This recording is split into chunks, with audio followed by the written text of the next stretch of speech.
안녕하세요. 여러분의 출근길 파트너 라디오 동서남북 김서영입니다.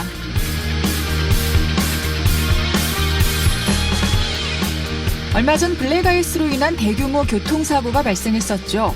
고속도로에서도 그늘진 곳에선 조심 운전을 해야만 하는데요.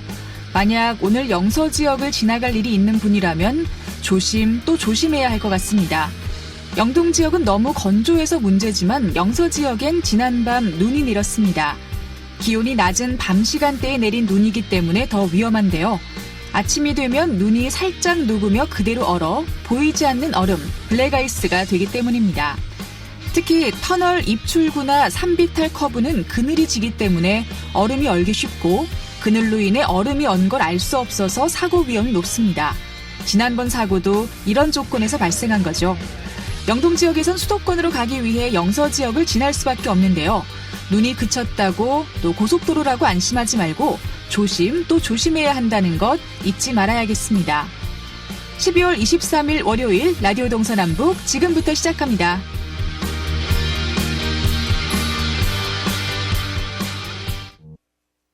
네, 라디오 동서남북 오늘도 아침 신문으로 시작합니다.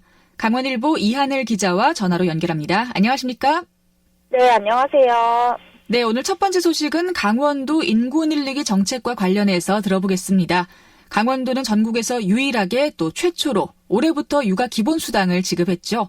그 영향인지 몰라도 출생아 감소 현상이 좀 주춤한 것으로 보인다는데 어떤가요? 네, 맞습니다. 강원도가 지역 소멸을 막기 위해서 일종의 사회적인 실험으로 올해 전국 최초로 육아수당을 도입한 가운데 최근에 수년간 지속됐었던 출생아 감소 현상이 주춤한 것으로 확인됐습니다. 강원도에 따르면 2015년 11월 말 기준으로 강원도 내 출생아는 1만 88명이었는데요. 2016년 같은 기간에는 9,300명, 2017년에는 8,300명, 2018년에는 7,700명으로 매년 1,000명 가까이 급감했습니다. 하지만 올해는 11월 말 기준으로 7,735명으로 지난해보다 49명 감소하는 데 그쳤는데요. 반등은 아니더라도 최소한의 급감 추세는 막으면서 나름 선방한 셈으로 평가받고 있습니다. 네, 그렇네요. 매년 1,000명씩 줄어들다가 이번에 49명이 감소했다라고 하면 좀 다행이긴 한데요. 지금 강원도 내에서 태어나는 모든 출생아들이 다 혜택을 받는 건가요? 네, 맞습니다. 강원도는 올 초부터 시행한 사회적 실험인 육아수당을 주목하고 있는데요. 강원도형 육아수당은 올해 1월 1일부터 강원도 내에서 태어난 신생아에게 4년 동안 월 30만 원을 지원하는 제도입니다. 실제로 올해 도내 출생아 중에서 80%가량의 수당을 받고 있는데요. 단 이것은 신청 기간이 출생 이후 2개월 이내로 여유가 있기 때문에 발생한 차이일 뿐 도내 출생아라면 제한 없이 모두 수당 지급 대상자입니다. 아이 한 명당 총 연간 1,440만 원을 지원받는 파격적인 제도로 프랑스와 이스라엘의 출생아 현금 지원 정책을 벤치마킹했습니다.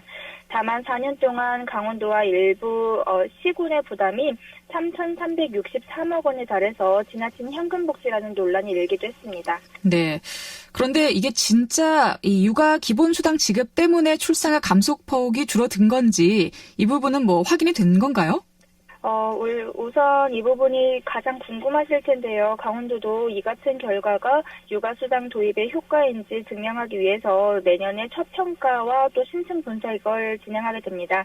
강원도는 출생아 감소폭이 줄어든 것에 반색하고 있으나 이 수당 지급의 영향인지는 보다 면밀하게 분석해 보겠다는 생각인데요. 이에 따라서 내년 2월부터 6개월 동안 첫 평가의 작업에 돌입하게 됩니다. 도는 저출생 고령사회 대책 특별위원회와 또 전문가들과 함께 정확한 평가를 벌이고 앞으로 2년간 평가를 실시하게 됩니다. 전국의 인구 감소로 어려움을 겪는 상황에서 처음 도입된 육아수당인 만큼 이 효과를 가늠할 첫 평가에도 이목이 집중될 수밖에 없습니다.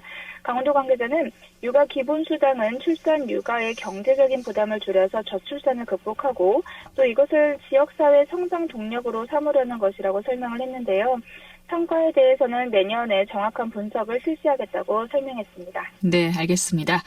자, 다음 소식은 정가 소식 한번 들어보죠. 내년 국회의원 선거가 오늘을 기준으로 114일 앞으로 다가왔는데요. 각 정당마다 이제 선거 준비에 아주 바빠진 것 같습니다.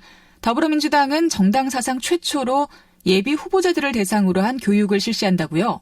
예, 맞습니다. 더불어민주당은 내년 총선에 도전하는 예비 후보자들의 적격 심사와 교육 연수를 통해서 철저한 후보 검증에 나섰습니다. 민주당 중앙당의 제21대 총선 입후보자 교육연수 특별위원회는 오늘부터 내일까지 천안에서 공직선거 후보자 검증위원회로부터 적격 판정을 받고 예비 후보자 등록을 마친 입후보 희망자를 대상으로 처음으로 교육연수를 진행합니다. 이번 교육연수는 당내 경선 과정에서부터 입후보자들의 소양과 품격 그리고 정치적인 자질을 제고시켜서 최적의 후보를 선발해 유권자들의 선택을 받겠다는 강한 의지를 반영한 것인데요. 모든 입후보자들은 의무적으로 교육 연수를 받아야 하고 향후 공천 심사 과정에서 가산점이 주어지게 됩니다. 강원도 내 민주당 소속 입후보자들은 1차 검증위에서 총 10명이 신청을 했는데 1명은 부적격 판정을 받아서 9명이 통과가 됐고 이 중에 8명이 예비 후보 등록을 마쳤습니다. 네. 자유한국당도 서서히 움직이는 것 같긴 한데 지금까지 국회와 또 광화문 광장에서 지속적으로 농성을 이어왔잖아요. 그래서 민주당보다는 조금 늦어 보이는데 앞으로 일정이 좀 궁금합니다. 네, 패스트트랙 법안 등을 저지하면서 농성과 장애 집회를 이어온 자유한국당도 내년 총선에 본격적으로 뛰어들 전망인데요. 황교안 당대표는 지난 20일 취임 이후에 처음으로 연 전국 17개 시도당 위원장들과의 간담회에서 모든 시도당은 오늘부터 비상한 각오로 내년 총선 준비에 돌입해야 한다며 선거가 얼마 안 남은 만큼 지금부터라도 철저히 준비를 시작해야 한다고 말을 했습니다. 이어서 비상근무 태세를 강조하면서 국민이 원하고 지역에 필요한 맞춤형 공약을 만드는 일이 무엇보다 주력해주길 바란다고 당부를 하기도 했는데요. 특히 홍보 논리를 정확하고 빠르게 전파할 수 있는 촘촘한 조직과 시도당 당직자는 물론이고 모든 소속 당원들이 한마음으로 선거를 치를 수 있는 끈끈한 조직을 만들어야 한다고 강조했습니다. 이에 따라서 한국당 강원도당도 지금까지 공약개발단과 지역별 당협위원회를 통해서 발굴해온 정책들을 내년 1월쯤에는 간담회 등을 통해서 다양한 형태로 정비 작업에 들어갈 계획입니다. 네. 자, 그리고 마지막으로 강릉 지역 출마 예정자 소식 하나만 더 들어보겠습니다. 최명희 전 강릉시장이 지난 10월에 내년 총선 불출마를 선언했었거든요. 그런데 다시 출마설이 도나 봐요? 네, 맞습니다. 내년 총선 불출마를 선언했었던 최명희 전 강릉시장이 출마를 또 이렇게 심각하게 고민 중이라고 밝혔습니다.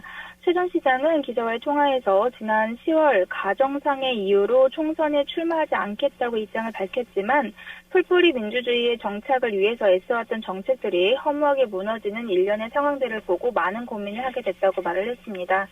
이어서 지방자치 법안을 직접 만들었던 사람으로서 지역을 위해 그리고 나라를 위해 풀뿌리 민주주의 정착을 위해서 입법기관에 들어가 내가 해야 할 일에 대해서 심각하고 진지하게 고민을 해보게 됐다고 덧붙였는데요. 현재 무소속인 최 전 시장은 모든 당의 가능성을 열어두고 고민하겠다고 전했습니다. 이와 별개로 현재 강릉 권역에 출사표를 던진 예비 후보자는 자유한국당의 김창남 교수와 민중당의 장지창 씨가 있습니다. 또 더불어민주당의 김경수 전 지역위원장도 이달 말쯤에 예비 후보 등록을 완료할 예정입니다. 네. 자, 오늘 아침 신문은 여기까지 하겠습니다. 이하늘 기자 고맙습니다. 네, 감사합니다.